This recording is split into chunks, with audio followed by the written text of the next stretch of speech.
I love playing RPGs. Sometimes I even make videos talking about them. But I'm also a gearhead, and sometimes I get distracted with the gear that goes into making those videos or streaming my streams to Twitch, where I play the games that I'm getting ready to review. But recently I started wondering, is there gear for playing RPGs that can enhance the experience overall to get more bang for your time? Well, I posed that question to you a couple weeks ago, and a lot of you overwhelmingly said that the Steam Deck revolutionized the way you play RPGs, allowing you to claw back a few hours here and there to grind out a few levels when otherwise you're on your lunch break at work or on your commute, or when the TV has been commandeered by your spouse or children who are presumably also playing RPGs. So, you finally convinced me to go out there and finally buy myself a Steam Deck, is what I would say if I wasn't such a cheapskate. So instead, what I have are a few half measures to see if this is really a matter of buy once, cry once, or can you really get about 80% of the experience of a Steam Deck for only about 20% of the money. For this review, I bought the Anbernic RG353M and a GameSir X2. The two of them cost me about $200, half the cost of the cheapest Steam Deck Valve is currently selling and less than a third of the premium version. And between Lenovo and ROG and Neo and so many others producing even more expensive options, there's no limit to how much you can spend on handheld gaming these days. I'm not expecting these to give me the same experience as a Steam Deck though. Of course not. These aren't going to run the latest AAA action titles. But from a purely RPG playing perspective, especially Japanese RPGs, is there something unique about those games that lends themselves better to cheaper options? Can RPG fans finally get by with the less expensive end of the stick for once?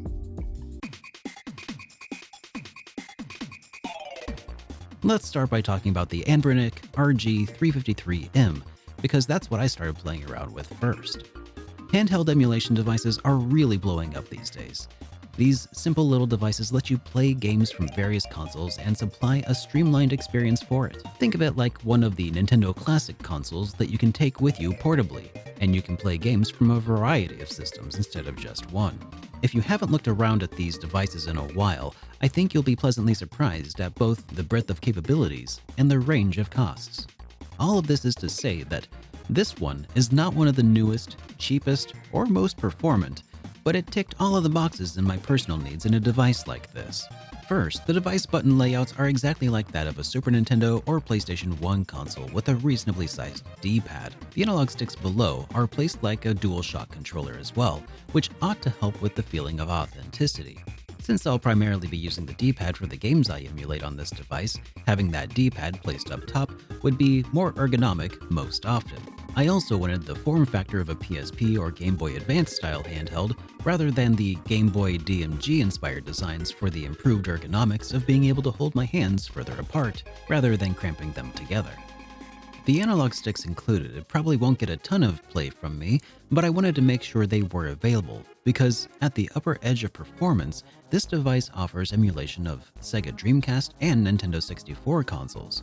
Though not exactly known for their RPG libraries, there are a few solid ones that I might want to experience on the go, such as Paper Mario 64 or Skies of Arcadia. An added bonus is that these sticks also use Hall effect technology, and here's why that's important. You know how the Nintendo Joy-Cons for the Nintendo Switch all sort of drift over time? It's kind of an inherent design flaw for those low-profile joysticks. Hall effect joysticks rely on sensing movement of magnets with parts that don't wear out, which means that these joysticks will probably last longer than the rest of this machine. This kind of tech is not even employed by the much more expensive machines like the Steam Deck, and it will help ensure that these sticks continue to work long enough for this machine to become retro itself. Another consideration was the 4:3 aspect ratio of the LCD panel, the same shape as the CRTs most of our beloved retro RPGs were designed for. And it's the perfect 480p resolution as well, which is the upper limit for how high definition most games of this era could get. But I wouldn't hold my breath that GameCube or PlayStation 2 will run well, or at all in many cases. But most importantly, this will display the most common 240p and 480i video resolutions of retro game consoles in a pixel-perfect 2x scale, without any need for the kinds of image interpolation that would otherwise give you a soft-looking picture. The slightly wider 3:2 aspect ratio of the Game Boy Advance and the narrower square 1:1 ratio of the Game Boy Color fits the 4:3 shaped screen quite a bit better than they would on a widescreen machine, though you can still expect some black bars at the top and bottom or on the sides of the picture respectively. Here's a comparison showing the amount of unused space. To my eye, the amount of wasted space seems slightly better on the 4:3 screen, and it looks like the math checks out on that too. Assuming each device has a 3-inch diagonal screen, the Game Boy Advance content will only waste 0.48 square inches of screen real estate on the black bars. A widescreen device, though, would waste about 25% more space than the 4:3 screen would. Admittedly, a slight difference, but the difference becomes even more exaggerated with Game Boy and Game Boy Color games, which would waste about 1.08 square inches, whereas a widescreen would sacrifice 56% more pixels to the black void. And when you're working with devices this small, you've got to make sure every square inch works for you. I realize this is starting to turn into a rabbit hole that nobody really cares about, so let me cap off the aspect ratio thing with this. If we assume both screens are the exact same height and cost the same amount of money, you could benefit from the occasional play of widescreen games, and your Game Boy Advance games would display slightly larger too. But the occasional benefit of a larger screen is still to the detriment of everyday pocketability and battery life, so make sure you include that in your mental calculus. And on that note, the fact that this little device is actually pocketable means that I'm far more likely to actually take it with me in a jacket pocket or in what I call my bag of holding. Side note, I love this little hip pouch. Holds my phone, wallet, and keys perfectly in separate spaces so nothing gets all scratched up. Back to the device though. The USB Type-C charging and extra USB Type-C port for peripherals, then Bluetooth and HDMI output, built-in Wi-Fi, and real, actual headphone jack also guarantees that no matter what I use this handheld for, whether it be as a handheld portable console or even a portable media player that doesn't kill my phone's battery, this little handheld is up to the task. And the CNC aluminum alloy chassis, constructed from a single solid chunk of aluminum, gives it a very premium feel and some heft in the hands. I didn't want to carry something around that felt like it could break easily or fall apart on its own. The aluminum finish, though, will no doubt develop some scratches over time that will give it a unique patina on the corners and edges that I personally think will give this device a really handsome charm of its own. So that's why I picked this device, because these were the things that most appealed to me personally. I realized that most of what I had to say was pretty glowing overall, so I want to remind you that this is not a sponsored video. I bought this one from Amazon and was genuinely impressed with what it has to offer. So if you're interested in supporting this channel and my exploration of other RPG tech that might improve your RPG playing experience, consider using the affiliate link for this device, or any alternatives, in the description down below to help me recoup my costs a bit. Once I got this guy delivered, I instantly fell in love with the premium feel of the aluminum handheld. The face buttons take some getting used to as they stand a smidge more proud of the chassis than I would prefer. It also came with a glass screen protector that was really easy to apply, and the SD card came preloaded with a ton of ROMs that is probably wildly illegal if I'm being honest, but it will help lower the barriers to entry for a lot of the less tech-savvy buyers out there. So I'll let you be the judge of whether that's a good or a bad thing. After meticulously wiping the SD card and loading it up with hundreds of games that I personally and legally ripped by hand from my own collection, wink wink nudge nudge, the out-of-box experience is honestly really good. The interface that comes pre-installed is basically a custom front end of Emulation Station, the game selection interface and OS you might best recognize if you've ever messed around with putting RetroPie on a Raspberry Pi. Reviewers of the tech I've been binge watching during my research phase indicated that this software does leave some performance on the table though, so I upgraded to a custom firmware project called ArcOS. It's a more device-optimized and community-driven alternative operating system. I can say with relative certainty that this definitely boosted the overall performance of the machine by what feels like a good 20% or more in certain games I tested. Lucian's quest for 3DO now appears to run at a mostly playable frame rate, rather than the slideshow I was experiencing before. After all, if you're not using machines like this to explore the wide variety of exotic and unobtainable RPGs and consoles you could never afford, what are you even doing with your life? I mean, besides not piracy, anyway. It sure is a good thing I bought that totally legitimate copy of Panzer Dragoon Saga. You wouldn't know it. The game goes to another school. In Canada. But if you're looking for a guide on how to do this, I'll also include a link to a video by Retro Gamecore, whose expertise was instrumental in my decision to not go through the pain of making a guide myself. Jokes aside, the channel is phenomenal. Just be warned that you'll probably end up buying a few of these handhelds if you're not careful while binge watching. But what does it all mean? How do the games play? They're perfect. Mostly. The RPGs that I tend to enjoy are far less demanding than a lot of the action titles out there, and I've been putting the games through their paces. Everything is working pretty much exactly the way I had expected and hoped. It surprises me exactly how well the Dreamcast seems to actually run on this device, while the Nintendo 64's compatibility is a bit touchier considering the Dreamcast is next-gen compared to the Nintendo 64. Systems that I've tested out and feel pretty comfortable with are Nintendo, Game Boy, Game Boy Color, Game Boy Advance, Super Nintendo, and Jack Bros on Virtual Boy, Sega Master System and Game Gear, Genesis and Mega Drive and its add-ons, Saturn and Dreamcast, and PlayStation, which encompasses most of the golden era of Japanese RPGs that started on the Super Nintendo and lasted through the PlayStation. And needless to say, playing these via emulation opens the doors to pretty much every fan translation or ROM hack for each of these systems as well, which means you could easily play RPGs on nothing but this handheld for the rest of your life and not run out of RPGs to play. There are some edge cases that are in the realm of possibility, but are kind of non-starters for me personally though. The Nintendo 64, the PlayStation Portable, and the Nintendo DS. Testing with the only Nintendo 64 games that I care about, Paper Mario, the Zeldas, Goemon titles, and such, I ended up having to switch between emulators from time to time to see which emulator was better suited for the game at hand. And even though you could definitely get games to run at a playable frame rate, there were clear compromises being made on things like shading that would not quite look right, static images displaying weirdly, or special text boxes just not showing up in Paper Mario. Annoyances to be sure of varying degrees, but nothing bad enough that I suspect would stop you from completing any of the RPGs and action-adventure titles the Nintendo 64 is sometimes known for, at least as long as the control scheme where having the C buttons mapped to the right analog stick isn't really a deal breaker for you. A little later on though, I discovered a way to eke out a bit more performance though, so stick around for that. The PlayStation Portable pushes the Anbernic beyond its limits at times, but the PSP's widescreen presentation also causes severe letterboxing on a 4:3 screen. So this wasn't going to be the ideal machine for PSP anyway.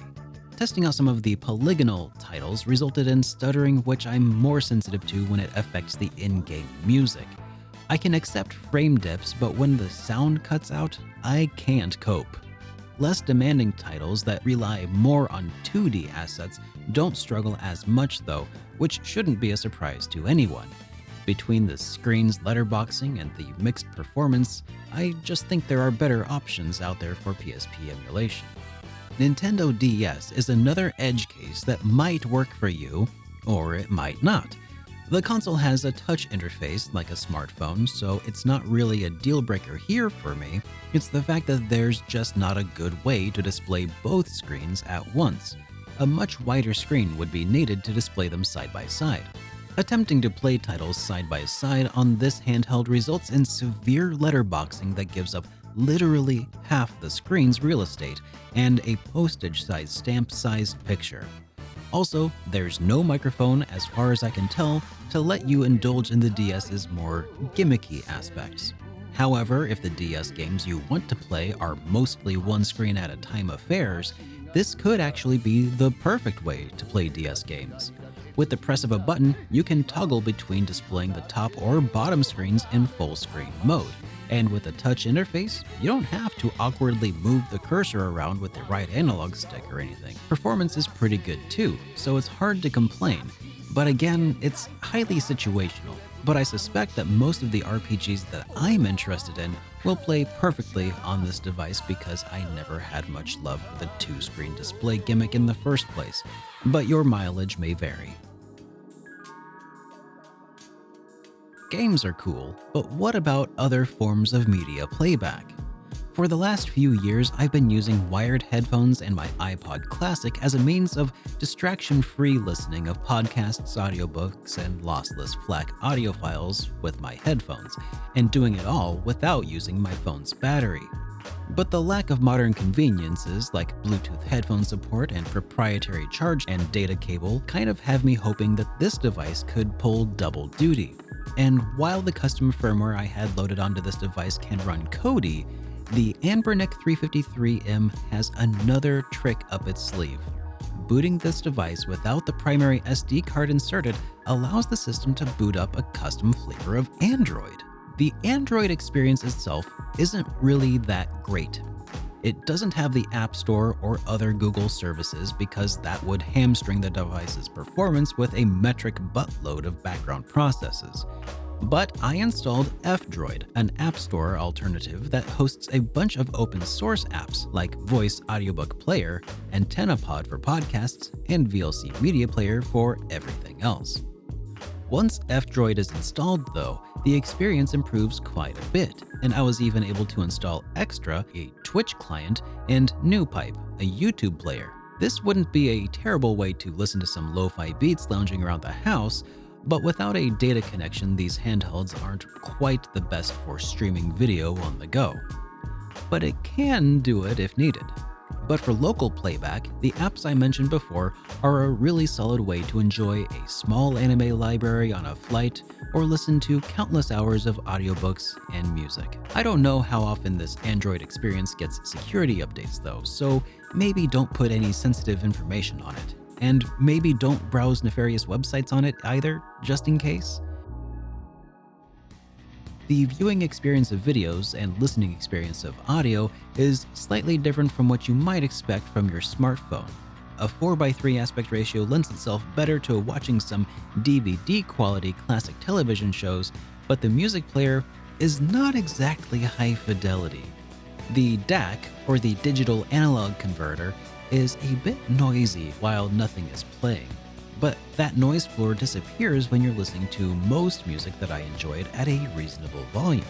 Another thing that I soon realized was that this actually opens up the possibility of playing emulators based on Android as well. The interface isn't nearly as well streamlined, but many emulator options are also preloaded.